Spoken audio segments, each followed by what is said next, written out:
أنا مش عارف أبوها ماله، إيه اللي جرالهم؟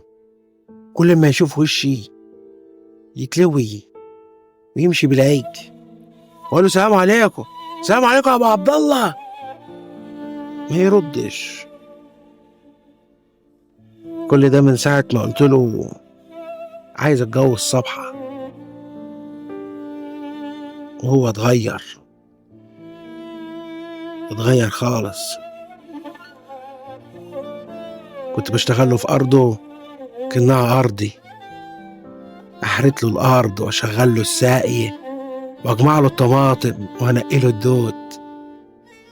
كان يقول لي يا رضا أنا ربنا ما ردنيش رجالة، بس يعوضني بيك أنت ابني يا رضا. ساعة ما قلت له عايز أخطب صبحة وهو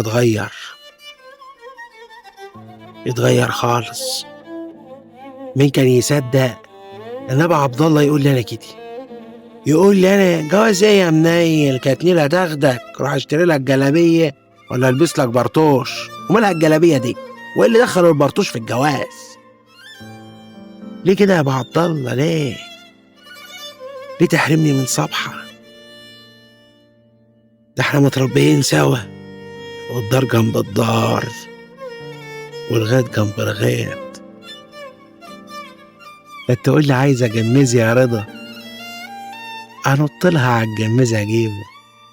تقول لي رضا عايزه توت، كنت اتشعلق لها في التوت واجيبه. تقول لي يا رضا نفسي في سمك، انط لها جوه المصرف واجيب لها السمك. كانت تقول لي يا رضا مرجحني، كنت اربط لها الحبل في الجميز وارجعها. هيلا اهو هيلا اهو. ليه كده يا ابو عبد الله؟ ليه تحرمني من صبحه واتحرج عليها انها تخرجش من الدار؟